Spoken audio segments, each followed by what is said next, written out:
Hospital में सभी बाहर वेट कर रहे थे, लेकिन रियान नैना का हाथ पकड़े बेड की बगल में चेयर पर बैठा था। वो एकटक नैना के चेहरे को देख रहा था और उसकी आंखों में बेबसी और चिंता साफ दिखाई दे रही थी। नैना की आंखें बार बार खुली। उसकी पलकों में हल्की थकान थी और उसने महसूस किया कि वो हॉस्पिटल के बेड पर है। चारों ओर हॉस्पिटल मशीन की हल्की आवाज़ें आ रही थीं। उसके सिर में हल्का दर्द हो रहा था। रियान तुरंत उसकी तरफ झुका और धीरे से बोला, नैना तुम ठीक हो? उसकी आवाज़ में गहरी चिंता थी। नैना ने धीरे से अपनी पलकें झपकाते हुए धीमी आवाज़ में कहा, रियान, तुमने ऐसा क्यों किया नैना? रियान की आवाज़ गुस्से और दर्द के बीच कहीं फंसी हुई थी। नैना ने एक पल चुप रहकर फिर धीरे धीरे बोली, मैं डर गई थी रियान। मेरे पास और कोई रास्ता नहीं बचा था। यह सुनते ही रियान की धड़कनें बढ़ गईं। उसके चेहरे पर घबराहट और दर्द एक साथ आ गया। उसने खुद को संभाला और कहा, तो तुमने खुद को ख़त्म करने की कोशिश की? क्या सोचा तुमने इससे सब कुछ सॉल्व हो जाएगा? नैना ने अपनी आंखें बंद कर लीं, मानो उसके सामने उसकी ज़िंदगी का हर बुरा लम्हा आ गया हो। उसकी आंखों से आंसू बहने लगे। तभी नर्स वहां आई। नैना को होश में आ गया। ये देख वो उसे एग्जामिन करते हुए रियान से बोली, आप प्लीज बाहर जाइए। यह सुनकर रियान बाहर आ गया। उसके बाहर जाते ही जानवी जी ने नैना के बारे में पूछा और उसने बताया नैना को होश आ गया है। यह सुनकर वो फौरन अंदर जाने लगी कि रियान ने उन्हें रोकते हुए कहा, वेट, अभी नर्स उसे एग्जामिन कर रही है। कुछ ही पलों में नर्स बाहर आई और बोली, पेशेंट ठीक है, आप उनसे मिल सकते हो। यह सुनकर जानवी जी से रहा नहीं गया और वो भागती हुई नैना से मिलने तुरंत अंदर आ गईं। नवीन जी और आरती जी वहां आए, साथ ही रियान भी उनके पीछे गया। जानवी जी का चेहरा बता रहा था कि वो कितनी परेशान थी। उन्होंने नैना के सिर पर हाथ रखते हुए धीरे से कहा, प्रिंसेस तुम ठीक हो? उनकी आंखें नम थीं और उनकी आवाज़ कांप रही थी। उन्हें ऐसे देख सामने खड़े नवीन जी ने उन्हें शांत रहने को कहा, लेकिन आरती जी से तो रहा नहीं गया। उन्होंने छूटते ही पूछा, नैना तुमने इतना बड़ा कदम क्यों उठा लिया? क्या कारण था कि तुम्हारे मन में खुद को ख़त्म करने का ख्याल आया? मम प्लीज, ये कोई टाइम है ये सब पूछने का? उसे रेस्ट करने दो, रियान ने गुस्से से कहा। दूसरी तरफ बिला में चांदनी की नींद खुली तो उसने खुद को विवेक की बाहों में पाया, जो उसके लिए दुनिया का सबसे प्यारा एहसास था। उसने विवेक के शरीर से आती खुशबू को इनहेल करते हुए एक गहरी सांस भरी, मानो उसके एहसास को हमेशा के लिए अपने दिल में बसा लेना चाहती हो। फिर उसने गर्दन उठाकर विवेक को देखा, जिसकी आंखें बंद थीं। वो बड़े सुकून से सो रहा था। ये देख वो मुस्कुरा दी। वो शर्टलेस था, जिसकी वजह से चांदनी उसका खुला सीना साफ देख सकती थी। तभी उसकी नज़र विवेक के सीने पर बने उस लाल निशान पर पड़ी, जो चांदनी के काटने से हुआ था। कल की रात याद करते हुए उसके दिल की धड़कनें फिर बढ़ गईं। उसने बड़े प्यार से उस निशान को छुआ और अपने होठों से चूम लिया, मानो विवेक के हर दर्द को मिटा देना चाहती थी। इसी के साथ विवेक ने उस पर अपनी पकड़ कस दी, लेकिन चांदनी उसके एहसास में इतना खोई थी कि उसे ध्यान ही नहीं था कि विवेक ने ऐसा क्यों किया। अब चांदनी को क्या पता था, विवेक ये सब नींद में नहीं कर रहा था, बल्कि वो तो जागते हुए चांदनी की हर हरकत महसूस कर रहा था। उसका विवेक को छूना, उसे चूमना, उसके होठों पर मुस्कान लाने के लिए काफी था। विवेक की पकड़ खुद पर महसूस करके चांदनी उसके और करीब हो गई। फिर वो कुछ पल यूं ही उसके सीने से लगी रही। फिर अचानक उसने अपनी आंखें खोली और गर्दन ऊपर करके विवेक का चेहरा देखा, जो अभी भी बहुत आराम से सोया हुआ था। चांदनी ने धीरे से उसका हाथ अपनी कमर से हटाया और उठकर बाथरूम की तरफ चली गई। दरवाजे के बंद होते ही आवाज आते ही बाहर विवेक ने अपनी आंखें खोली और अपनी बगल वाली जगह को हाथ से सहलाते हुए मुस्कुराने लगा। कुछ देर में चांदनी एक बाथरोब पहनकर बाहर आई। उसने बेड की तरफ देखा तो विवेक वहां नहीं था। फिर यहाँ वहां नजर घुमाई और जैसे ही वो क्लोजेट जाने लगी कि विवेक एकदम उसके सामने आ गया। वो दिल पर हाथ रखते हुए चिल्लाई, हे भगवान, आपने तो मेरी जान ही निकाल दी थी। और जो तुमने कल रात किया वो क्या था? विवेक ने मुस्कुराते हुए अपने चेस्ट की तरफ इशारा किया। चांदनी इतराते हुए शरारत से बोली, तो क्या सिर्फ आप ही पनिशमेंट दे सकते हैं? यह सुनकर विवेक भी शरारत से बोला, अच्छा, तो सुबह तुम क्या कर रही थी? चांदनी ना समझी से बोली, अब मैंने क्या किया? क्योंकि उसे समझ ही नहीं आया विवेक किस बारे में बात कर रहा है। क्या तुम्हें सच में याद नहीं है? ये बोलते हुए विवेक चांदनी की तरफ कदम बढ़ाने लगा। वो नामे सिर हिलाते हुए पीछे हटने लगी और बॉल से टकरा गई। उसकी तरफ झुका, फिर उसने अपना एक हाथ चांदनी के सिर के पास बॉल पर रखा और दूसरे से उसके होठों को छूते हुए कहा, तुम जो भी पनिशमेंट दोगी मुझे मंजूर है। तुम चाहे दांत काटो या फिर। इतना कहकर उसने तुरंत चांदनी के होठों को चूम लिया। चांदनी का दिमाग ही सुन पड़ गया, क्योंकि पहले तो उसे समझ नहीं आ रहा था कि विवेक क्या कह रहा है, और अब जब समझ आया तो वो उसे इस तरह एक्सप्लेन करेगा, ये कहाँ पता था। विवेक कुछ दूर हटा तो चांदनी अपनी पलकें झपकाते हुए हैरानी से उसे देख रही थी। उसकी हरकत पे वो मुस्कुराया और उसके गाल पर किस करके सीधा बाथरूम चला गया। लेकिन चांदनी अभी बॉल से लगकर खड़ी थी। उसने अपने दिल पर हाथ रखा और अपनी सांसों को संभाल ही रही थी कि तभी बाथरूम का दरवाजा फिर खुला और विवेक ने अपने दरवाजे से झांकते हुए कहा, क्या तुम अब तक नहीं समझी या मैं फिर समझाऊं? चांदनी हड़बड़ाते हुए बोली, मैं समझ गई। आपको समझाने की जरूरत नहीं पड़ेगी। इतना बोलकर वो तुरंत क्लोजेट की तरफ भाग गई। उसकी हालत देख विवेक अपना पेट पकड़कर हंसने लगा। क्लोजेट के अंदर चांदनी खुद में बड़बड़ाते हुए बोली, जब देखो सताते रहते हैं, जब जाग रहे थे तो सोने का नाटक क्यों किया? फिर चांदनी खुद पर नाराज होकर बोली, मैं भी कितनी बड़ी बेवकूफ हूँ, हमेशा इनके झांसे में आ जाती हूँ। इतना बोलकर उसने अपने सिर पर शपथ लगाई और फिर मुस्कुरा दी, क्योंकि विवेक कुछ भी करे, चांदनी को उस पर बहुत प्यार आता है। इधर हॉस्पिटल में नवीन जी कुछ परेशान से खड़े हैं। उन्हें कल ही वापस जाना था, क्योंकि उनकी एक इम्पॉर्टेंट कॉन्फ्रेंस थी, लेकिन नैना की वजह से वो अपनी मीटिंग अटेंड नहीं कर पाए। उन्हें काफ़ी सारे कॉल्स भी आ चुके हैं, जिन्हें उन्होंने पूरी तरह इग्नोर किया। जानवी जी परेशान थी अपनी प्रिंसेस की हालत पर, लेकिन उनके मन में अभी भी रॉकी का ख्याल भी आ रहा था कि वो उनके घर में क्यों था। आरती जी के मन में तो कुछ अलग ही खिचड़ी पक रही थी। उन्होंने बिना वक्त गंवाए नैना से पूछा, इतना बड़ा कदम उठाने की क्या कारण था? रेहान ने नाराजगी दिखाई, लेकिन आरती जी कहाँ मानने वाली थी, और उनकी बात पर नैना ने कुछ ऐसा कहा कि सब शॉक्ड हो गए। क्या? आरती जी ने हैरानी से कहा, और वो सवालिया नजरों से रेहान को देखने लगी। तभी जानवी जी ने पूछा, क्या मतलब है? रेहान तुमसे शादी नहीं करना चाहता? सब रेहान की तरफ सवालिया नजरों से देखने लगे कि क्या वजह है कि उसने शादी से इनकार कर दिया। रेहान सोच में पड़ गया। नैना ने सबके सामने ये कह तो दिया, लेकिन अब वो क्या जवाब दे? रेहान को समझ नहीं पाया कि क्या कहे, और सबकी नजरें उसे इस कदर घूर रही थी कि मानो नैना की हालत का जिम्मेदार वो ही था। बेचारा रेहान अब फंसकर रह गया था, क्योंकि बताना तो पड़ेगा ही। हमारी एक छोटी सी लड़ाई हो गई थी और मैंने गुस्से में कुछ ऐसा कह दिया जो मुझे नहीं कहना चाहिए था। प्लीज इसे गलत मत समझो, रेहान ने बहाना बनाते हुए कहा। रेहान की यह बात ना तो किसी को पसंद आई और ना ही समझ, बस सबको हैरानी में जरूर डाल गई कि जरा सी लड़ाई की वजह से नैना इस कदर अपनी जान खतरे में क्यों डालेगी। नवीन जी ने थोड़ा झिझकते हुए लेकिन सख्त आवाज में कहा, रेहान शादी कोई खेल नहीं है। तुम्हारे एक झगड़े की वजह से नैना ने इतनी बड़ी गलती कर दी। क्या तुम्हें एहसास भी है इसका? कितना बड़ा असर हो सकता था? फिर नवीन जी नैना पर नाराज होते हुए बोले, नैना तुम क्या कोई छोटी बच्ची हो जो अपने झगड़े पर इस तरह की हरकत की? तुमने कुछ अंदाजा भी है हम पर क्या बीती? जानवी जी ने नाराज होकर कहा, नवीन प्लीज इस वक्त उसे कुछ मत कहो। एक तो पहले ही वो इस हालत में है, और तुम हो कि। रेहान ने कुछ ऐसा कहा कि नैना को इतना बड़ा कदम उठाना पड़ा। यह सब उसी का नतीजा है। जानवी जी ने रेहान को गुस्से से देखते हुए कहा। जानवी जी की यह बात आरती जी को बिल्कुल भी सही नहीं लगी, लेकिन वो जानती थी इस वक्त उन पर क्या बीत रही होगी। उन्होंने कुछ न कहना ही बेहतर समझा, और वो रेहान को अपने साथ बाहर लेकर आ गईं। आरती जी गुस्से से बोली, ये सब क्या है रेहान? मुझे सब समझ आ रहा है कि बात कुछ और है। बताओ क्यों तुमने इस शादी के लिए मना किया? मम ऐसा कुछ भी नहीं है, मैंने कहा ना, बस एक बहस हुई थी। रेहान की बात पर आरती जी बिल्कुल भी सहमत नहीं थी, और वो गुस्से से बोली, कहीं इसका कारण चांदनी तो नहीं?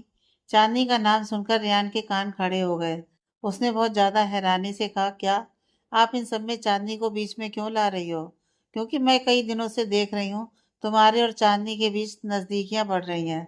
कहीं ऐसा तो नहीं उसी की वजह से तुमने नैना से शादी न करने का फैसला किया है? आरती जी ने सीधा चांदनी को कसूरवार ठहरा दिया, जिसे सुनकर रेहान के पैरों तले जमीन खिसक गई। मम, ये क्या कह रही हो? आपको अंदाजा भी है आपने अभी क्या कहा? अब रेहान को गुस्सा आने लगा था। यह नैना और रेहान के बीच की बात थी। पहले तो वो इस सोच में डूबा था कि जानवी जी को कैसे समझाए, और अब आरती जी ने उस पर इतना बड़ा इल्जाम लगा दिया, वो भी चांदनी को लेकर, जो उसे कतई बर्दाश्त नहीं हो रहा था। रेहान का चेहरा गुस्से और हताशा से तमतमा गया। उसने एक गहरी सांस ली और खुद को शांत करने की कोशिश करते हुए बोला, मम, मैं और चांदनी, मैंने इस बारे में पहले भी बात की है। आप बेवजह इन बातों को बढ़ा रही हैं। आरती जी ने अपनी सक भरी नजरें उसके चेहरे पर टिकाए रखी। रियान, मुझे सब पता है। तुम्हारी बातें और नैना के हालात कुछ और ही साबित कर रहे हैं। अगर ऐसा नहीं है तो फिर तुमने शादी के लिए मना क्यों किया? रियान ने एक पल के लिए आरती जी की तरफ देखा और फिर धीरे से बोला, मैं नैना से शादी करना चाहता था, लेकिन वो बोलते हुए रुक गया, क्योंकि वो रॉकी के बारे में क्या ही कहता। और जब चांदनी का नाम लिया जा रहा है तो वो उसे बीच में भी नहीं लाना चाहता कि नैना ने विवेक और चांदनी के साथ क्या किया। लेकिन क्या? आरती जी ने सवाल किया, जिसका जवाब रियान के पास नहीं था। आरती जी तो बस यह सब समझने की कोशिश कर रही थी, लेकिन उनका ध्यान अभी भी चांदनी की तरफ ही जा रहा था। उन्होंने मन में फैसला कर लिया था कि चाहे कुछ भी हो जाए, वो चांदनी को और रियान की खुशियां बर्बाद नहीं करने देगी। मैं ये नहीं देख सकती कि तुम्हारी जिंदगी में मुश्किलें बढ़ जाएं। नैना तुम्हारी जिम्मेदारी है, उसे छोड़ना तुम्हारे लिए सही नहीं होगा। ये शादी तुम्हें करनी पड़ेगी, रियान, चाहे कुछ भी हो। आरती जी ने सख्त लहजे में कहा। रियान की मुट्ठियां बंध गईं, लेकिन उसने आरती जी की बातों का कोई जवाब नहीं दिया। वो जानता था कि अब उसे नैना और अपनी जिंदगी के लिए फैसला करना होगा। अगर नैना से शादी की तो मेरी और उसकी दोनों की जिंदगी बर्बाद हो जाएगी, और अगर नहीं की तो चांदनी को बिना किसी गलती के सजा भुगतनी पड़ेगी। मैं क्या करूं? रियान ने खुद से सवाल किया और आरती जी से बिना कुछ कहे गुस्से से कहीं चला गया। अहूजा बिला, सभी ब्रेकफास्ट के लिए आ चुके हैं और घर में हंसी खुशी का तो नहीं, लेकिन माहौल अच्छा है। निखिल ने विवेक को बता दिया था कि नैना अब ठीक है, और ये बात जानकर गायत्री जी भी काफी खुश है, क्योंकि उन्हें कल से ही नैना के लिए बेचैनी हो रही थी। तभी विवेक ने कहा, मुझे आप सबसे एक बहुत इम्पोर्टेंट बात शेयर करनी है। सभी उसकी तरफ देखने लगे। वो हल्का सा मुस्कुराते हुए बोला, मेरी यादें, मेरी मेमोरी वापस आ चुकी है। इस बात पर तो सभी के चेहरों पर एक बड़ी सी स्माइल आ गई। और चांदनी, उसे तो विवेक ने कल ही इस बारे में बता दिया था। जिस बात को जानकर वो इतना खुश हुई थी, वो यही बात थी कि विवेक की मेमोरी वापस आ चुकी है, उसकी यादें वापस आ चुकी हैं। विकास जी खुशी से बोले, हम बहुत खुश हैं बेटा। लेकिन उनके मन में एक सवाल था कि यह सब अभी अचानक कैसे हुआ। विवेक विकास जी के चेहरे के भाव अच्छे से समझ गया। डैड, शो के दौरान जब मुझे पैनिक अटैक आया था, उस वक्त सब कुछ मेरे सामने अचानक से साफ हो गया। मेरी सारी यादें लौट आईं। उसकी बात पर सभी हैरान थे कि उसकी याददाश्त पहले ही वापस आ चुकी थी, तो अब तक उसने ये बात छुपाई क्यों? मैं समझ रहा हूँ आप सबके मन में क्या चल रहा है, लेकिन उस वक्त मुझे कुछ टाइम चाहिए था, सोचने की ज़रूरत थी। इसलिए मैंने इस बात को सबसे छुपाने का फैसला किया। विवेक की बात सबको हैरान करने वाली तो थी, लेकिन सब ये भी जानते थे कि अगर उसने कोई फैसला लिया था तो कुछ सोच कर ही लिया होगा। किसी ने कोई सवाल नहीं किया, बस खुश थे कि पुराना विवेक अब लौट आया था। नाश्ते के बाद विकास जी और सतीश ऑफिस जाने लगे कि विवेक भी पहले की तरह रेडी होकर उनके सामने खड़ा था। सतीश उसे ऐसे देखकर बहुत खुश हुआ और वो आंखों में चमक लिए उसे गले लगाकर बोला, आई कांट एक्सप्लेन, इस विवेक को मैंने कितना मिस किया। इस बात पर दोनों भाई मुस्कुराने लगे। अपने बेटों को इस तरह देख विकास जी का दिल भर आया और उन्हें बहुत ज़्यादा खुशी महसूस हो रही थी। फिर वो सभी मुस्कुराते हुए ऑफिस की तरफ बढ़ गए। हॉस्पिटल में रेहान तो गुस्से से कहीं चला गया और आरती जी वहीं बाहर चेयर पर बैठी थी। उन्हें इस वक्त रेहान पर बहुत ज़्यादा गुस्सा आ रहा था, लेकिन उससे कहीं ज़्यादा गुस्सा उनके दिल में चांदनी के लिए पनप रहा था। वो उठी और किसी से कुछ कहे बिना सीधा विला के लिए निकल गईं। अंदर नैना के पेरेंट्स परेशान से नैना के सामने खड़े हैं। तभी जानवी जी ने कहा, नवीन, तुम्हें वापस जाना था ना, तुम जाओ, मैं यहाँ संभाल लूंगी। नवीन जी थोड़ी हैरानी से बोले, मैं कहीं नहीं जा रहा हूँ। यह बात सुनकर जानवी जी ने समझाया, नैना अब ठीक है, डोंट वरी, लेकिन तुम्हें कैसे संभालोगी? मतलब रियान ने जो कहा, नवीन जी ने फिक्र से कहा। जानवी जी ने एक गहरी सांस ली और फिर समझाते हुए कहा, उससे मैं बात कर लूंगी। फिर वो नैना को देखकर बोली, ये सब बस एक गलतफहमी है, बच्चों से हो जाती है। इस बात पर नवीन जी ने हाँ में सिर हिलाया। सब ठीक हो जाएगा, तुम फिक्र मत करो, जानवी जी ने आराम से कहा। और नवीन जी ने राहत की सांस ली। उनका मन तो नहीं था, लेकिन उन्हें अपनी कॉन्फ्रेंस अटेंड करनी थी, इसलिए जाना भी जरूरी था। नवीन जी नैना के पास गए और उसके सिर पर हाथ फेरते हुए प्यार से बोले, टेक केयर प्रिंसेस, सब ठीक होगा। उनकी बात पर नैना ने हल्की मुस्कान दी। फिर वो जानवी जी को बाय बोलकर वहां से चले गए। रेहान ने एक गहरी सांस ली, लेकिन उसकी आंखों में अब थोड़े समझौते की झलक थी। उसने बिना किसी भाव के कहा, ठीक है, मैं नैना से शादी करूंगा, लेकिन इसके बाद मुझसे कोई उम्मीद मत रखना। विवेक ने उसके कंधे को हल्के से थपथपाया और कहा, तुमसे मुझे कभी कोई उम्मीद न थी और न होगी। अभी बस वो करो जो इस सिचुएशन में करना चाहिए। कभी कभी सही और गलत का जवाब वक्त देता है। हॉस्पिटल में शाम के वक्त नैना बिल्कुल ठीक है और डॉक्टर के हिसाब से कल वो घर जा सकती है। लेकिन जानवी जी, उनका मन बहुत बेचैन है और वो नैना से सब जानना चाहती हैं। नैना, क्या हुआ है तुम्हारे और रेहान के बीच? जानवी जी ने थकान भरी आवाज से पूछा, क्योंकि जो भी कुछ हुआ, जो उन्होंने सुना, वो समझ नहीं पा रही थी। रेहान का शादी से इनकार करना, नैना का यूं अपनी जान खतरे में डालना उन्हें बिल्कुल बर्दाश्त नहीं हो पा रहा था। नैना कुछ कहती कि जानवी जी ने सख्त आवाज में कहा, मुझे सिर्फ सच जानना है, क्यों यह सब किया तुमने? जानवी जी की सख्त आवाज और नाराजगी देख नैना ने उन्हें सब बता दिया, जो कुछ भी उसने विवेक और चांदनी के साथ किया। रेहान अब रॉकी के बारे में जान चुका है, उसने ये भी बता दिया। नैना की बातें सुनकर जानवी जी तो गुस्से से तमतमा गईं। उन्हें बहुत ज्यादा गुस्सा आ रहा था। अगर नैना इस वक्त ठीक होती तो उसे वो खींच के चांटा लगाने में देर नहीं करती। किस लिए ये सब? आखिरकार जब तुम्हारी लाइफ में सब ठीक हो रहा था, सब जानते हुए भी रियान ने तुम्हें एक्सेप्ट किया, फिर भी तुम विवेक के पीछे लगी हो। अपनी सगाई के बाद भी उस रॉकी के साथ क्यों थी तुम? जानवी जी की आवाज सख्त थी, लेकिन उसमें छुपा दर्द साफ झलक रहा था। भले ही जानवी जी भी पहले विवेक के खिलाफ थी, लेकिन धीरे धीरे वो समझ गई कि नैना को अपनी लाइफ में मूव ऑन करना चाहिए। लेकिन उन्हें क्या पता था, नैना ने कभी ऐसा करना ही नहीं चाहा। उसके दिल में तो हमेशा से ही बदले की आग जल रही थी, जिसने आज उसकी खुद की खुशियां बर्बाद कर दी। तुमने अपनी जिंदगी के साथ साथ हमारे परिवार की इज्जत भी दांव पर लगा दी। क्या तुम्हें कभी अपनी गलतियों का एहसास नहीं हुआ? जानवी जी के शब्द अटकने लगे। नैना को अपनी माँ की हालत पर बहुत बुरा लगा। यह कहना मुश्किल था कि उसे अपने किए का पछतावा हो रहा था, लेकिन अपनी माँ की आंखों में आंसू वो देख नहीं पा रही थी। Mom please stop. नैना की बात पर जानवी जी ने एक नज़र उसे देखा और गुस्से से बोली, तुमने सही नहीं किया। रेहान ने तुम्हारे साथ गलत नहीं किया, उसे हर्ट नहीं करना चाहिए था। नैना कुछ कह पाती कि तभी वहां किसी के कदमों की आहट सुनाई दी। जानवी जी और नैना ने उस तरफ देखा तो उनके सामने रेहान खड़ा था, जिसके चेहरे पर बस एक खालीपन था। उसकी आंखों में कहीं ना कहीं दर्द छिपा था, पर उसने उसे जाहिर नहीं होने दिया। रेहान, जानवी जी ने उसका नाम पुकारा तो वो उनके थोड़ा पास आया और हिचकते हुए ही सही, लेकिन बस इतना बोला, जो कुछ हुआ उसे भूल जाओ, मैं नैना से शादी करूंगा। जहां अचानक जानवी जी के चेहरे पर राहत और खुशी के भाव आ गए, तो वहीं नैना बेचैन हो गई। उसने धीरे से कहा, रियान, ये सब क्यों? नैना की बात पूरी होती कि रियान उसे रोकते हुए बोला, मैंने कहा ना, पुरानी बातें भूल जाओ। उसने खुद को संभालते हुए सख्त आवाज में कहा।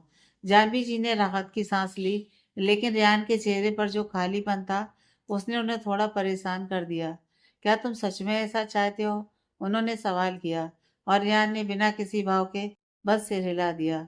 लेकिन आरती, जानवी जी ने धीरे से फिर सवाल किया, क्योंकि वो अच्छे से समझती हैं कि आरती जी को कुछ भी पता चलेगा तो वो कैसे रिएक्ट करेंगी। डोंट वरी, उन्हें इस बारे में कुछ पता नहीं चलेगा, रियान ने विश्वास दिलाते हुए कहा। जानवी जी के चेहरे पर हल्की ही सही, लेकिन मुस्कुराहट आ चुकी थी कि रियान ने सब संभाल लिया है। रियान ने शांत लहजे में कहा, नैना ठीक हो जाए तो हम शादी कर लेंगे।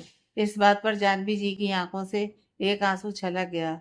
शाम के वक्त विला में चांदनी माधुरी के साथ उसकी फ्रेंड के घर गई हुई थी, जहां दोनों ने बहुत मस्ती की और ढेर सारी बातें भी की। चांदनी का वैसे भी यहाँ कोई फ्रेंड नहीं है, सिर्फ एक भाई शिवेनी है, और वो भी कुछ समय से शहर से बाहर है। इसलिए माधुरी उसे अपने साथ ले गई थी। अब वो दोनों घर आ चुकी हैं और हॉल में बैठी थी कि काव्यांश के रोने की आवाज़ आई। यह सुनकर माधुरी ने अपना सिर पकड़ लिया और चांदनी को हंसी आ गई। वो तुरंत जाकर उसे गोदी में उठा लेती है, लेकिन बच्चा शांत नहीं हो रहा था। फिर चांदनी ने धीरे से कुछ गुनगुनाया, तब जाकर वो थोड़ा शांत हुआ। माधुरी झूठा गुस्सा दिखाते हुए बोली, तुमने ही बच्चे की आदत खराब की है। बिना गाना सुने ये शांत ही नहीं होता है। इस बात पर चांदनी मुस्कुरा दी। तभी सामने से रियान तेज कदमों से चलता हुआ अंदर आता दिखाई दिया। उसका चेहरा थका हुआ और सीरियस था। वो बिना किसी से कुछ कहे सीधा अंदर जाने लगा। रियान, चांदनी की आवाज़ सुनकर रियान के कदम रुक गए, लेकिन वो पलटा नहीं। कुछ पल के लिए उसने आंखें बंद की, जैसे खुद को संभाल रहा हो, और धीरे से बोला, हाँ, वो नैना ठीक है? चांदनी की आवाज़ में चिंता साफ झलक रही थी। रियान ने ठहरकर जवाब दिया, हाँ वो ठीक है। लेकिन उसकी आवाज़ में छिपा दर्द चांदनी ने महसूस कर लिया। वो कुछ और पूछने ही वाली थी कि रियान जल्दी से आगे बढ़ गया, मानो वो और कोई बात नहीं करना चाहता था। चांदनी को उसका बर्ताव अजीब लगा, लेकिन माधुरी को इससे कोई फर्क नहीं पड़ा। रियान अपने कमरे तक पहुंचा ही था कि उसके सामने आरती जी खड़ी थी। उन्हें अभी जानवी जी का कॉल आया था, जिन्होंने बता दिया कि रियान हॉस्पिटल आया था। और उसने क्या कहा? आरती जी कुछ कहने ही वाली थी कि रियान थकी हुई आवाज़ में बोला, मम प्लीज़, मुझे कोई बात नहीं करनी है, कुछ देर अकेला रहना चाहता हूँ। उसकी आवाज़ में एक अजीब सी उदासी थी, जिसने आरती जी को चुप करा दिया। रियान अपने चेहरे का दर्द छिपाने की कोशिश कर रहा था और सीधा अपने कमरे में चला गया। ये देख आरती जी भी बिना कुछ कहे वापस मुड़ गईं। डिनर के वक्त सभी खाने के लिए आए और रियान को देखकर विकास जी ने वही सवाल किया जो सबके मन में था, नैना ने यह सब क्यों किया? रियान जानता था कि सबका यही सवाल होगा। उसने बिना किसी भाव के बड़े आराम से जवाब दिया, मामा जी, आपको पता ही है, नैना कब क्या करेगी कहा नहीं जा सकता। मैंने बस उसे मजाक में चिढ़ाने के लिए कह दिया कि शादी नहीं करूँगा, और उसने यह सब कर दिया। सभी इस बात से हैरान थे, लेकिन रियान ऐसे नॉर्मली बता रहा था मानो कुछ हुआ ही नहीं। और उसकी बातों में वो ठंडापन था जो उसके अंदर के दर्द को छिपाने की कोशिश थी। तुम दोनों ने जरा भी नहीं सोचा माँ बाप पर क्या बीतेगी? विकास जी ने दुखी होकर कहा। उस दिन उन्होंने जानवी जी और नवीन जी की हालत देखी थी। उनकी ही क्या, यहाँ गायत्री जी भी बहुत उदास और परेशान थी। डोंट वरी मामा जी, हम जल्दी ही शादी कर लेंगे, फिर सब ठीक हो जाएगा। रियान की बात पर विकास जी हल्के से मुस्कुरा दिए, लेकिन उनकी आंखों में चिंता साफ थी। तभी सतीश ने मजाक में कहा, शादी तो ठीक है, लेकिन उसे हैंडल कैसे करोगे? रियान जानता था कि यह मजाक है, लेकिन इस सवाल में जो सच्चाई छिपी थी उसे भी समझ रहा था। उसने हल्की हंसी के साथ कहा, भाई इसके लिए मुझे विवेक से टिप्स लेने होंगे। रियान की इस बात पर विवेक ने उसकी तरफ देखा और हल्की सी मुस्कान दी, पर दोनों की आंखें आपस में कुछ बात कर रही थीं। विवेक ने उसकी बेचैनी को महसूस किया और रियान को भी समझ आया कि उसका दर्द वो समझ रहा है। वहीं बैठी आरती जी ये समझने की कोशिश कर रही थी कि रियान इतने आराम से ये सब कैसे कह सकता है। सुबह तक तो इतना बेचैन था और अब ऐसे जता रहा है मानो कुछ हुआ ही नहीं। लेकिन उन्हें क्या पता था कि रियान जितना बाहर से नॉर्मल दिख रहा था, उसके अंदर उतनी ही बड़ी जंग चल रही थी। विवेक रियान की बेचैनी को अच्छे से समझ रहा था, पर अब वो नहीं चाहता था कि नैना की वजह से उसकी जिंदगी में कोई और परेशानी आए। रियान और नैना का यहाँ से दूर चले जाना ही सबके लिए बेहतर था। उसे रियान के लिए बुरा लग रहा था, लेकिन वो जानता था कि एक दिन रियान अपने प्यार के बल पर नैना को बदल पाएगा। आहूजा बिला आरती जी वापस आ चुकी हैं और बहुत गुस्से में है। वो तुरंत गायत्री जी के कमरे में गई तो पता चला वो वहाँ नहीं है। शायद वो एनजीओ गई थी। फिर उन्होंने सर्वेंट से चांदनी के बारे में पूछा तो पता चला कि वो भी माधुरी के साथ कहीं बाहर गई है और वो वापस अपने कमरे में चली गई। उन्होंने तय किया कि वो शाम को इस बारे में विकास जी से बात करेंगी। भले ही वो गुस्से में है, लेकिन उन्हें तकलीफ भी हो रही थी, क्योंकि रियान अपनी एंगेजमेंट से कितना खुश था और अब उसने इतना बड़ा फैसला कर लिया कि अब उनका दिमाग काम नहीं कर रहा है। वो कुछ सोच नहीं पा रही, रियान को कैसे समझाएं, खुद को कैसे समझाएं, ये सब क्यों हो रहा है। दूसरी तरफ रियान कबीर के घर पर है और अब तक उसे सब बता चुका है। रेहान की एंगेजमेंट अचानक हुई और कबीर उस समय शहर में नहीं था। इसी वजह से वो उस समय वहां आ नहीं पाया था। सब ठीक हो जाएगा रेहान, कबीर ने समझाते हुए कहा। लेकिन वो जानता था हालात कुछ ऐसे थे, और उसने तो नैना को लेकर रेहान को पहले ही वार्न किया था। रेहान ने अपने हाथ में पकड़ी वाइन के गिलास को होठों से लगाते हुए एक घूंट में खत्म कर दिया। मेरी वजह से चांदनी की जिंदगी खराब नहीं होनी चाहिए। मेरी मॉम उसे गलत समझ रही है, विवेक भी उसे सजा दे रहा है। ये कहते उसने गिलास जोर से टेबल पर पटका। मैं समझ रहा हूँ रियान, तेरे मन में क्या चल रहा है, लेकिन मुझे लगता है। कबीर ने हिचकते हुए कुछ कहना चाहा, लेकिन रुक गया। रियान सवालिया नजरों से कबीर को देखते हुए बोला, तू क्या कहना चाहता है, बता मुझे। तुझे इसके बारे में विवेक से ही बात करनी चाहिए, वो ही तेरी हेल्प कर सकता है, कबीर ने कहा। यह बात रियान को बिल्कुल भी अच्छी नहीं लगी, क्योंकि उसी की वजह से तो यह सब हुआ, और अब रियान को अपनी प्रॉब्लम का सॉल्यूशन उसी से पूछना पड़ेगा। तू मुझसे यह कह रहा है कि मैं उसी से मदद मांगू जिसने मेरी जिंदगी में सब कुछ बर्बाद कर दिया, रियान ने नाराजगी जताते हुए कहा। अब कबीर को रियान पर गुस्सा आने लगा, तो वो भी नाराज होकर बोला, तू बस नैना के बारे में सोच रहा है, लेकिन जिस चांदनी की तुझे अभी इतनी फिक्र हो रही है, क्या तूने सोचा कि उस पर क्या गुजर रही होगी। विवेक की तबीयत और बिगड़ जाती तो चांदनी की लाइफ खराब हो सकती थी। वो तो शुक्र मना विवेक ने नैना के साथ कुछ नहीं किया, वरना वो जितना पावरफुल है, नैना के खिलाफ वो कोई स्ट्रांग एक्शन ले सकता था। तू ही बता, उसकी वाइफ को इस तरह सबके सामने शर्मिंदा होना पड़ा, कोई कैसे खामोश करेगा। रियान बस चुपचाप कबीर की बातें सुनता रहा, क्योंकि उसकी हर बात सच थी। लेकिन रियान का दिमाग काम करना बंद हो चुका था कि अब वो क्या करे। रियान की खामोशी बहुत कुछ कह रही थी, और कबीर उसके हालात अच्छे से समझ रहा था। उसने समझाते हुए आराम से कहा, मुझे पता है कि विवेक से बात करना तुझे सही नहीं लग रहा, लेकिन सच यही है कि इस सिचुएशन को वही ठीक कर सकता है। कबीर की बात पर रियान ने कोई रिएक्शन नहीं दिया, बस ड्रिंक करता रहा। आहूजा इंडस्ट्रीज, विवेक ऑफिस आ चुका है, और आज इतने दिनों बाद उसे ऑफिस में देख सारे स्टाफ मेंबर्स बहुत खुशी से उससे विश कर रहे हैं। रजत भी फूले नहीं समा रहा कि फाइनली विवेक वापस आ गया।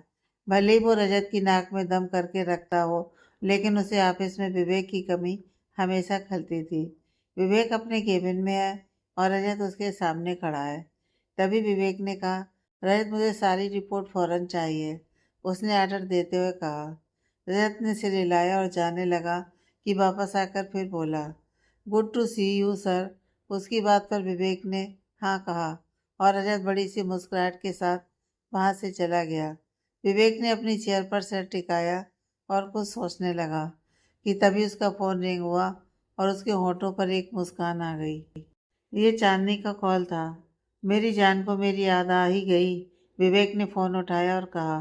दूसरी तरफ से चांदनी मुस्कुराते बोली, मैं तो हर वक्त आपको याद करती हूँ। विवेक मुस्कुराया कि वो फिर बोली, आप इतने दिनों बाद ऑफिस आए हैं, तो आपको कैसा लग रहा है। ऑफिस जैसा और कैसा, विवेक ने बिना किसी भाव के कहा। चांदनी चीरते हुए बोली, आपसे तो बात करना ही बेकार है, कोई सही जवाब ही नहीं मिलता। अब तुम इतनी बोरिंग बात पूछोगी तो ऐसा ही जवाब मिलेगा ना, विवेक ने मजाक करते हुए कहा। तो फिर क्या पूछूं, क्या आप लैपटॉप को घूर रहे हो, या फिर आपने किसी को डांटा या नहीं, चांदनी ने मुंह बनाते हुए कहा। और विवेक मन में इमेजिन करने लगा इस वक्त वो कितने फनी फेस बना रही होगी। विवेक के चेहरे पर एक मुस्कान थी, जिसका कारण चांदनी ही थी। उसने धीरे से कहा, ऑफिस में सब ठीक है, मैं थोड़ा सा बिजी हूँ, शाम को बात करते हैं। तो क्या आप फ़ोन बंद कर रहे हैं, चांदनी ने मासूम बनते हुए कहा।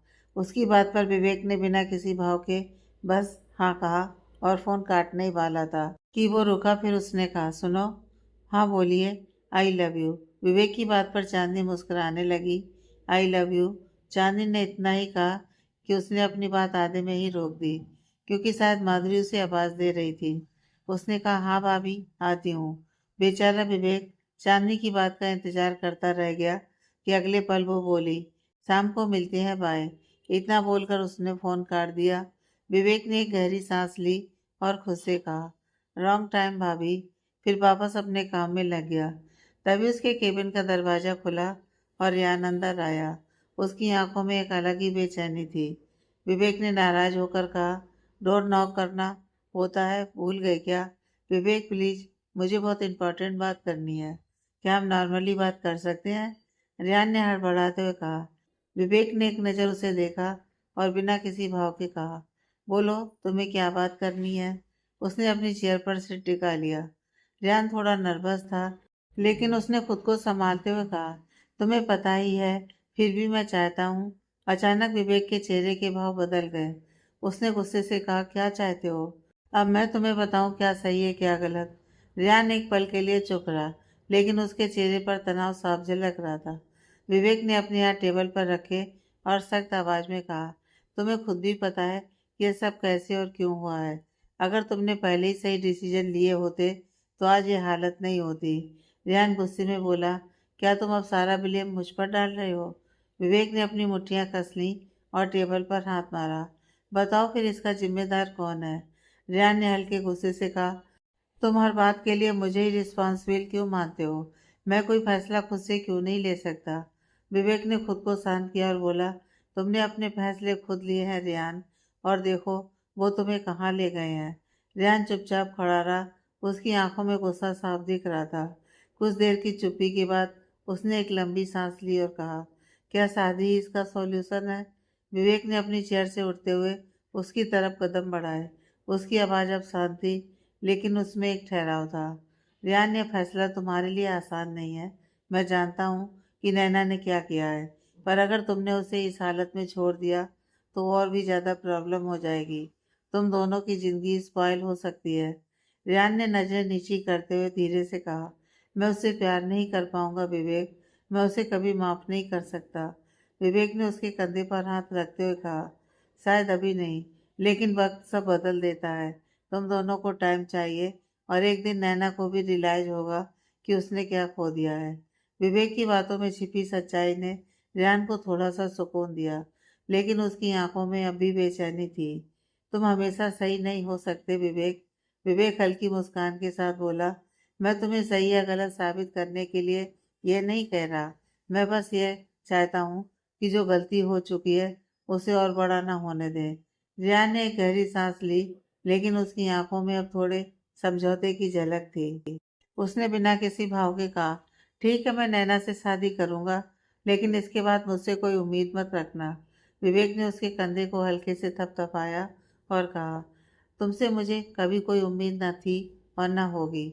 अभी बस वो करो जो सिचुएशन में करना चाहिए। कभी कभी सही और गलत का जवाब वक्त देता है। खाने के बाद सब अपने कमरे में चले गए, लेकिन न जाने क्यों रियान को लेकर विवेक का मन थोड़ा बेचैन था। उन दोनों के बीच का बॉन्ड उतना स्ट्रांग नहीं था, फिर भी वो नहीं चाहता उसे लाइफ में प्रॉब्लम हो। वो बालकनी में रेलिंग के पास खड़ा यही सोच रहा था कि तभी उसे खुद पर चांदनी के हाथ महसूस हुए, जो बड़े प्यार से उसे अपनी बाहों में भरने की कोशिश कर रहे थे। वो हल्का सा मुस्कुराया और उसने चांदनी के हाथों को कस के पकड़ लिया। फिर एक गहरी सांस ली, जैसे उसे अब जाकर राहत मिली हो। उसने फौरन चांदनी का हाथ पकड़कर अपनी तरफ पलट दिया, फिर रेलिंग के दोनों साइड अपने हाथ टिकाए और चांदनी की तरफ झुकते हुए कहा, लगता है कुछ ज़्यादा ही प्यार आ रहा है मुझ पर। और चांदनी ने मुस्कुराते हुए हाँ में सिर हिलाया। विवेक उसकी तरफ और झुका और उसके गाल को अपने गाल से छू लिया। चांदनी ने फौरन अपनी आंखें बंद कर लीं और एक गहरी सांस भरी। ये देख विवेक ने शरारत से उसकी नाक पर हल्का सा बाइट किया। चांदनी ने झट से आंखें खोली और गुस्से से उसे घूरते हुए कुछ कहती कि अचानक विवेक ने उसे अपनी बाहों में उठा लिया। वो अपनी आंखों में बेशुमार चाहत लिए उसे देखते हुए बोला, कल कुछ अधूरा रह गया था, क्यों ना उसे पूरा करें। यह बोलकर वो उसे अंदर लेकर आया और आराम से बेड पर लिटाते हुए उसके होठों को चूम लिया। अगले दिन चांदनी की नींद खुली तो विवेक कमरे में नहीं था। वो फौरन उठी और फ्रेश होकर नीचे पहुंची तो देखा घर में डेकोरेशन हो रही थी। ऐसा लग रहा था मानो घर में कोई पूजा या फंक्शन होने वाला है। वहाँ गायत्री जी भी मौजूद थी, जिन्हें देख वो उनके पैर छूकर बोली, माँ आज कुछ है क्या? यह सुनकर वो मुस्कुराते हुए बोली, हाँ आज बहुत खास दिन है, तुम जाओ और बहुत अच्छे से तैयार होकर आओ। गायत्री जी की बात सुनकर उसने खुद को देखा, फिर उन्हें।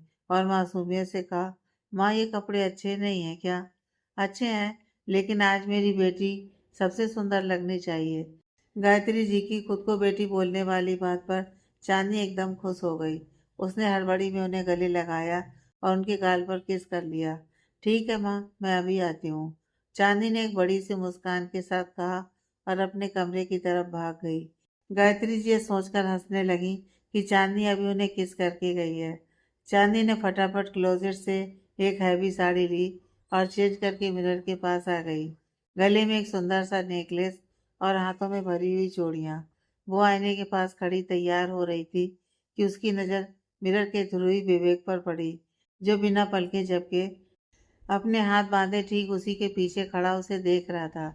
इस वक्त विवेक ऑफ वाइट कुर्ता पहने पूजा के लिए रेडी था, जिसमें वो बहुत ही स्मार्ट लग रहा था। चांदनी की नजरें भी विवेक पर ही टिकी थी। फिर उसने शर्माकर अपनी पलकें झुका ली। अगले ही पल विवेक ने उसे कमर से पकड़ते हुए अपनी तरफ खींच लिया। चांदनी सीधा उसके सीने से लग गई। आज किसे घायल करने का इरादा है? उसने शरारत से कहा। भला मैं क्यों किसी को घायल करने लगी? चांदनी ने थोड़ा हिचकते हुए, थोड़ा शर्माते हुए कहा। अभी तुम वही कर रही हो, विवेक ने कहा और चांदनी का हाथ अपने दिल के पास रखा। उसकी धड़कनें तेज चल रही थीं और वो एकटक चांदनी को देख रहा था, जो इस वक्त बेहद खूबसूरत लग रही थी। चलिए, पूजा के लिए देर हो जाएगी, चांदनी ने धीरे से कहा और विवेक को हल्का सा धक्का देते हुए खुद से दूर किया। वो शर्माते हुए फौरन नीचे भाग गई और फिर विवेक भी कमरे से बाहर चला गया। नीचे हॉल में पूजा की तैयारी हो चुकी है और घर के बाहर सभी लोग मौजूद हैं। चांदनी ने विकास जी और आरती जी के पैर छूकर आशीर्वाद लिया। उतने में माधुरी अपनी कमर पर हाथ रखते हुए ठाठ से बोली, अब मेरे पैर कौन छुएगा?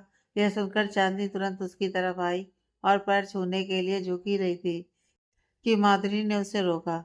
वो मुस्कुराते बोली, हो मेरी भोली देवरानी। फिर झट से उसे गले लगा लिया। चांदनी मासूमियत से बोली, भाभी आज क्या खास है? यह सुनकर माधुरी की आंखें बड़ी हो गई। उसने विवेक को देखा, जिसने उसे चुप रहने का इशारा किया। ये तुम्हें देवर जी ही बता सकते हैं, माधुरी ने मुस्कुराते हुए कहा। तभी गायत्री जी ने विवेक और चांदनी को पूजा में बैठने को कहा। फिर बाकी सब भी वहां आए और हाथ जोड़कर बैठ गए। चांदनी आंखें बंद किए पूजा में ध्यान लगाए बैठी थी, लेकिन विवेक की नजरें अभी भी उसी पर टिकी थी। ये देखकर सामने बैठी माधुरी गला साफ करते हुए धीरे से बोली, देवर जी। माधुरी की बात पर विवेक सकपका गया।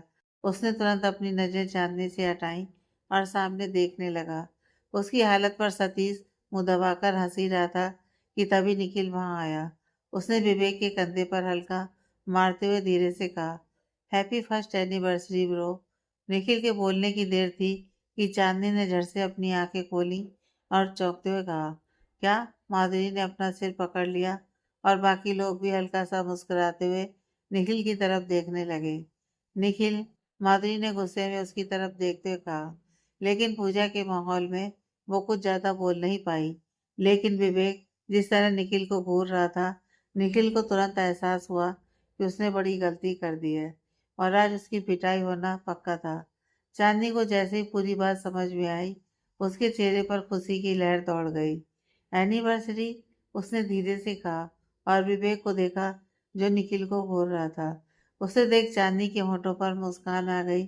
उसने फिर आंखें बंद की और एक बार फिर अपना ध्यान पूजा में लगा लिया।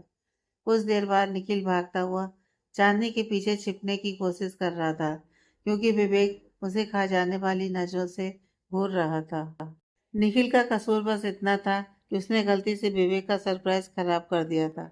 घर में सभी उन दोनों की मस्ती देखकर हंस रहे थे और आज तो रियान के चेहरे पर भी हल्की मुस्कान थी।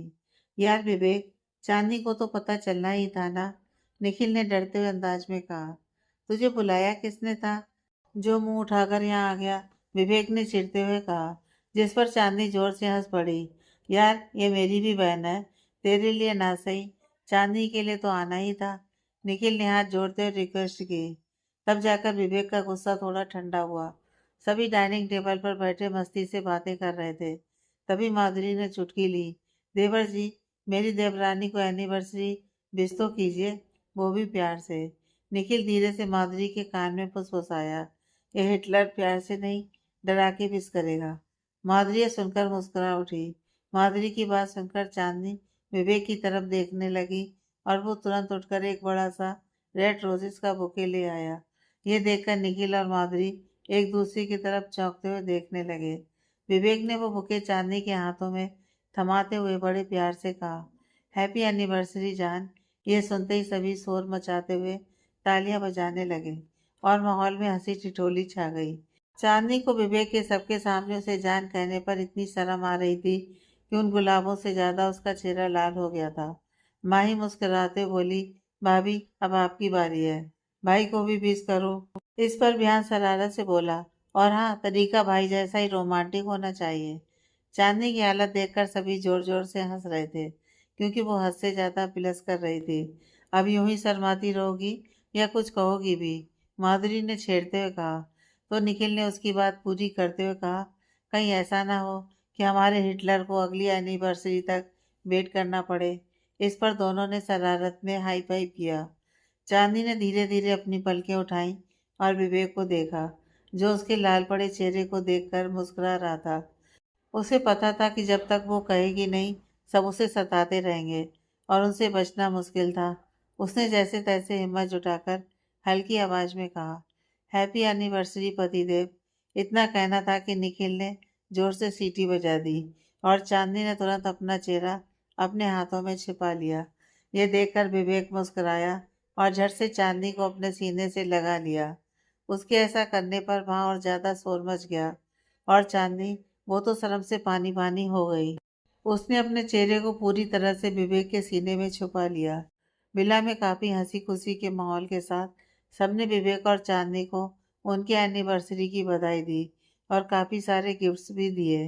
दोनों की चमकती आंखों में उनके दिल में खुशी साफ झलक रही थी। दिन के वक्त सभी बड़े अपने काम को निकल गए। बाकी बच्चे अभी भी हॉल में बैठे बातें कर रहे हैं। साथ ही रियान भी वहां बैठा है। इस वक्त उसे नैना से शादी या फिर कोई दूसरा ख्याल नहीं है। वो बस यहाँ सबके साथ एंजॉय कर रहा है। चांदनी काव्यांश को गोद में लिए मुस्कुरा रही थी कि तभी विवेक उसके पास आकर बोला, चलो। कहाँ? चांदनी ने सवाल किया। चलो बस, विवेक ने प्यार से कहा। तो चांदनी ने काव्यांश को वापस उसके झूले में रखते हुए माधुरी को देखा। माधुरी चिढ़ाते हुए बोली, देवर जी, मेरी देवरानी को ज्यादा तंग मत करना। यह सुनकर चांदनी की आंखें बड़ी हो गईं, लेकिन विवेक ने शरारत से कहा, ज्यादा नहीं, बहुत ज्यादा तंग करने वाला हूँ। उसकी बात पर माधुरी मुस्कुराने लगी। विवेक ने चांदनी का हाथ पकड़ा और अपने साथ बाहर लेकर आया। उसने चांदनी को कार में बैठने का इशारा किया। कार में बैठते ही वो धीरे से बोली, हम कहाँ जा रहे हैं? विवेक, जो अपनी सीट बेल्ट लगा रहा था, वो चांदनी की तरफ झुका और शरारत से बोला, हमारी एनिवर्सरी है जान, हम अपने हिसाब से सेलिब्रेट करेंगे। फिर उसने अपनी आई विंग की। काफी देर बाद विवेक ने कार रोकी और बाहर निकलकर चांदनी के लिए दरवाजा खोला। जैसे ही वो कार से उतरी, विवेक ने मुस्कुराते हुए कहा, क्लोज योर आइज। चांदनी की आंखें हैरानी से बड़ी हो गईं, लेकिन बिना कोई सवाल किए उसने अपना सिर हिलाया और आंखें बंद कर लीं। चांदनी को बिल्कुल अंदाजा नहीं था कि आज की रात कितनी खास होने वाली है। शादी के बाद से विवेक और चांदनी की जिंदगी में कई उतार चढ़ाव आए थे, लेकिन आज उनकी पहली एनिवर्सरी पर विवेक ने कुछ खास प्लान किया हुआ था। विवेक ने उसका हाथ थामा और उसे अपने साथ ले जाने लगा। चांदनी धीरे धीरे उसके साथ चलती जा रही थी। तभी उसे हल्की फूलों की खुशबू महसूस हुई। कुछ कदम और चलने के बाद विवेक ने धीरे से कहा, अब आंखें खोलो। जैसे ही चांदनी ने आंखें खोली, उसकी सांसें थम सी गईं। वो जगह नदी के किनारे की थी, जहाँ वो पहले भी जा चुके थे, लेकिन आज ये जगह पहले से कहीं ज्यादा खूबसूरत लग रही थी। पूरी जगह को फूलों से सजाया गया था।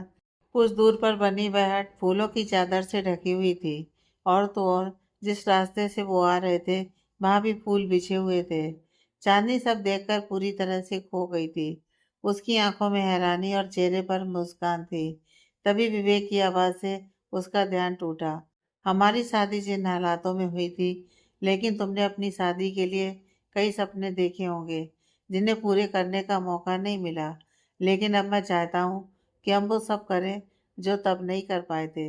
चांदनी की आंखें विवेक की बात सुनकर भर आईं। उसने मुस्कुराते हुए गले लगा लिया। अब क्या ऐसे ही सेलिब्रेट करोगी? हमें शादी की रस्में भी पूरी करनी है, विवेक ने शरारत से पूछा। चांदनी मुस्कुराते हुए पीछे हटी और कहा, शादी की रस्में? विवेक ने हाँ में सिर हिलाया और पास में रखी टेबल और कुर्सियों की ओर इशारा किया। दोनों वहीं बैठ गए जहाँ टेबल पर मेहंदी का कोन रखा था। पहली रस्म के तौर पर विवेक ने मेहंदी लगाने के लिए कोन उठाया कि वो बोली, क्या आप मेहंदी लगाने वाले हैं? जान, तुम्हें यहाँ कोई और दिखाई दे रहा है? विवेक ने बिना किसी भाव के उसे देखा। चांदनी मुंह बनाकर बोली, किसी बात का तो सही जवाब दे सकते हो। विवेक मुस्कुराया और चांदनी का हाथ थामते हुए मेहंदी लगानी शुरू की। उसने एक हार्ट बनाया और उसमें बड़े प्यार से अपना नाम लिखा, विवेक। फिर दूसरे हाथ में एक हार्ट बनाकर आई लव यू लिख दिया। चांदनी ने उसे देख मुस्कुराते हुए कहा, क्या आप खुद भी मेहंदी लगाओगे? क्योंकि उसे पता था कि विवेक ऐसा नहीं करेगा। वो बस उसे चिढ़ा रही थी। विवेक मुस्कुराया और उसने अपने हाथ में भी एक हार्ट बनाया जिसमें उसने चांदनी लिखा। चांदनी की आंखें यह देखकर और भी ज्यादा चमक उठी। कुछ देर दोनों यूं ही बातें करते रहे और विवेक हर पल उसे चिढ़ाने और छेड़ने का कोई मौका नहीं छोड़ रहा था। वो कभी उसकी पिक्स क्लिक करता तो कभी उसे हल्के से किस करता। चांदनी बस खिलखिलाते हुए उसकी शरारतों का मजा ले रही थी। उसके दोनों हाथों में मेहंदी लगी थी जिसका फायदा उठाकर विवेक उसे और छेड़ने में लगा था। अगली रस्म के लिए अब विवेक एक बाउल लेकर आया जिसमें हल्दी थी। उसने चांदनी को संभाल कर टेबल पर बिठाया और यह देख चांदनी हैरान थी कि अब वो क्या करेगा, और उसका अंदाजा बिल्कुल सही था। विवेक ने अपनी उंगलियों में हल्दी ली और अपने गाल पर लगाई, फिर दूसरे गाल पर। उसे देख चांदनी बोली, क्या आप बस खुद को ही हल्दी लगाने वाले हैं? चांदनी की बात पर विवेक ने शरारत से उसे देखते हुए कहा, जान, ये तुम्हारे लिए ही है। यह सुनकर चांदनी की आंखें बड़ी हो गईं कि अब विवेक आखिर क्या करने वाला है। विवेक चांदनी की तरफ झुका और अपने गाल से उसके गाल को छू लिया। फिर वो अपना चेहरा थोड़ा नीचे लेकर आया और उसके गले को चूमते हुए वहां भी अपना चेहरा रब करने लगा। उसके हाथ चांदनी की कमर पर थे और अब वहां भी हल्दी लग चुकी थी। फिर उसने अपने हाथों में थोड़ी और हल्दी लेकर चांदनी के हाथों में फिराते हुए वहां भी हल्दी लगा दी। विवेक के हाथ जिस तरह चांदनी को छू रहे थे, उसके पूरे शरीर में सरसराहट पैदा हो रही थी। वो कुछ दूर हटा तो चांदनी की आंखें झुकी हुई और उसकी सांसें थोड़ी तेज थीं। विवेक ने धीरे से लेकिन शरारत भरे अंदाज में कहा, अब बताओ, हल्दी किसे लगी है? चांदनी शर्माते हुए मुस्कुराने लगी कि अगले ही पल विवेक ने उसे तुरंत अपनी बाहों में उठाया और उस सजी हुई हट की तरफ लेकर चला गया। विवेक सीधा बाथरूम आया, फिर चांदनी को धीरे से अपनी बाहों से रिहा करके शावर ओपन किया। अपने ऊपर पानी पड़ते ही चांदनी एक पल चौंक जरूर गई, लेकिन अगले ही पल विवेक ने उसके होठों को चूम लिया। उसके हाथ चांदनी की कमर पर कसे हुए थे और चांदनी के हाथ विवेक के बालों में चल रहे थे। दोनों के होठ इस कदर आपस में उलझे हुए थे कि मानो उनका ये पल हर उस दूरी और हर उस तकलीफ को मिटा रहा था जो उन्होंने एक दूसरे के बिना सहन की थी। चांदनी का पूरा शरीर कांप रहा था, जिसे महसूस कर विवेक कुछ दूर हटा और उसके माथे से अपना माथा जोड़ लिया। आई लव यू, विवेक ने गहरी सांस लेते हुए कहा, और चांदनी भी अपनी सांसों को संभालते हुए धीरे से बोली, आई लव यू टू। तभी उसे विवेक के हाथ अपने कंधे पर महसूस हुए, जो उसकी साड़ी को कंधे से हटा रहे थे। ये क्या? चांदनी ने धीरे से कहा, कपड़े भीग गए हैं, चेंज नहीं करना, विवेक ने अपनी गहरी आवाज में कहा। लेकिन चांदनी इतना ही कह पाई कि विवेक ने उसकी कमर से भी साड़ी को अलग कर दिया। उसने अपना भीगा कुर्ता भी निकाला और उसे साइड में फेंक दिया। चांदनी ने घबराकर कुछ कदम पीछे किए, लेकिन अगले ही पल विवेक ने उसे कंधे से पकड़ लिया। बिना देरी किए उसके हाथों ने चांदनी के ब्लाउज के हुक खोल दिए और चांदनी का दिल जोरों से धड़कने लगा था। विवेक ने थोड़ा दूर हटते हुए चांदनी के ब्लाउज को उसके शरीर से अलग कर दिया और चांदनी शर्म से दूसरी तरफ पलट गई। उसकी गोरी पीठ, जिस पर पानी की बूंदें फिसल रही थीं, विवेक के अंदर हलचल मचा रही थी। उसने अगले ही पल उसने अपने गर्म होठ चांदनी की ठंडी पीठ पर रख दिए। चांदनी ने मदोसी में एक हाँ भरी और विवेक ने उसकी गर्दन पर बाइट की। जिसने चांदनी की आहें और ज्यादा बढ़ा दी। उसके होंठ चांदनी की पूरी पीठ पर अपने प्यार के निशान छोड़ चुके थे। विवेक ने शॉवर बंद किया और दोनों बाथरोब पहनकर बाहर आए। चांदनी का दिल अब भी जोरों से धड़क रहा था और वो बहुत खामोश थी। यह देख विवेक के होठों पर एक हल्की मुस्कुराहट आ गई। विवेक ने एक बैग चांदनी को दिया और कहा, तैयार हो जाओ, अब बाकी की रस्में भी करना है। चांदनी धीरे से बोली, क्या वो भी आप इसी तरह करने वाले हैं? उसने मासूमियत से पूछा, क्योंकि अभी जो हुआ उसकी वजह से चांदनी का चेहरा शर्म से लाल हो चुका था। विवेक उसके गाल पर हाथ फेरते हुए बोला, इससे भी कहीं ज्यादा हो सकता है। और उसने अपनी आई बिंग की। बेचारी चांदनी तो घबराहट से पागल हुई जा रही थी और वहीं विवेक उसकी हालत पर बस मुस्कुरा रहा था। कुछ देर में दोनों ने चेंज करके बिल्कुल रेडी हैं। जहाँ चांदनी रेड कलर का लहंगा पहने बिल्कुल राजकुमारी लग रही है, तो वहीं विवेक ने ब्लैक कलर का सूट पहने बहुत हॉट लग रहा है। विवेक ने अपनी पॉकेट से एक बॉक्स निकाला जिसमें सुंदर सी कपल रिंग्स थी। विवेक ने प्यार भरे भाव से चांदनी की उंगली में रिंग पहनाई। इसके बाद चांदनी ने मुस्कुराते हुए विवेक की उंगली में रिंग डाली। ये पल उनकी जिंदगी के सबसे खास पलों में से एक था, जैसे उनके दिल हमेशा के लिए एक दूसरे के साथ बंध गए हों। फिर वरमाला की रस्म हुई।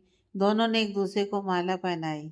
जब चांदनी ने विवेक को माला पहनाई तो उसकी आंखों में खुशी और सुकून के आंसू थे और विवेक की मुस्कान में वो प्यार दिख रहा था जिसने हमेशा उसकी जिंदगी को रोशन किया था। अब आखिर में विवेक ने टेबल से एक प्लेट उठाई जिसमें सिंदूर था और ये देखकर तो चांदनी की आंखें चमकने लगीं। साल भर पहले जब विवेक सिंदूर लगाने के लिए हाथ बढ़ा रहा था, चांदनी को पता नहीं था कि उसकी जिंदगी उसे किस राह पर लेकर जाएगी। लेकिन आज विवेक का ये बढ़ा हुआ हाथ उसके प्यार की निशानी है।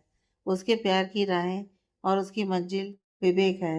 विवेक ने चांदनी के माथे पर सिंदूर भरा और कहा, मिसेस चांदनी विवेक आहूजा। उसकी बात पर चांदनी ने अपनी नम आंखों से सिर हिलाया।